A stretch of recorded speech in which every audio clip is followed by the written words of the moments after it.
നമസ്കാരം, media vision വാർത്തകളിലേക്ക് സ്വാഗതം. കാരുണ്യ സ്പർശം കെയർ ഫൗണ്ടേഷൻ ജനറൽ ബോഡി യോഗം കോഴിക്കോട് കാലിക്കറ്റ് ടവറിൽ സംഘടിപ്പിച്ചു. വയനാട് ദുരന്തത്തിൽ 24 മണിക്കൂറും സജീവമായി പ്രവർത്തിച്ച ഫഹദ് കലായിയെ വേദിയിൽ ആദരിച്ചു.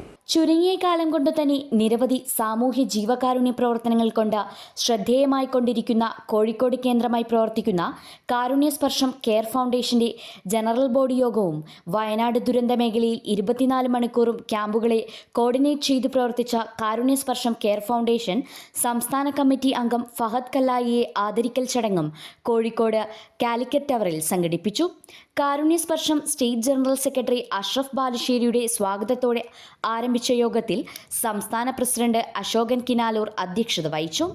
വർക്കിംഗ് സെക്രട്ടറി അബ്ദുൾ റഷീദ്, രക്ഷാധികാരി അബ്ദുൾ ഗഫൂർ കരണി എന്നിവർ ആശംസകൾ അർപ്പിച്ചു. ശേഷം ഫഹദ് കല്ലായി വയനാട് ദുരന്ത മേഖലയിൽ ചെയ്ത പ്രവർത്തനങ്ങളെ പറ്റിയും അവിടുത്തെ അവസ്ഥയും വിശദീകരിച്ച് സംസാരിച്ചു. നമ്മുടെ മേപ്പാടി മുണ്ടക്കൈ ചൂരൽമല അപകടം നടന്ന സമയത്ത് എനിക്കൊരു കോൾ വന്നു. ഉടനെ തന്നെ അശോക്യ അതുപോലെ തന്നെ അശോകനെ കോൺടാക്ട് ചെയ്തു.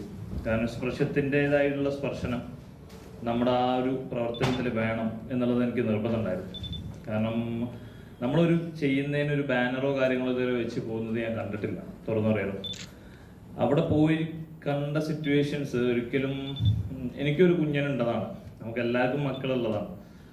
ഞാനൊരു ചെറിയൊരു സമയത്തിൻ്റെ പ്രയാസം ഉണ്ടായതുകൊണ്ട് ചെറിയൊരു ഇൻസിഡൻറ്റ് മാത്രം പറയാം. മുണ്ടക്കൈയുമായി ബന്ധപ്പെട്ട് അവിടുത്തെ ഭീകരാവസ്ഥ എന്താണ് എന്നുള്ളത് അറിയണമെങ്കിൽ. ട്രഷറർ ജെയിംസ് ചടങ്ങിന് നന്ദി പറഞ്ഞു. News bureau, media vision.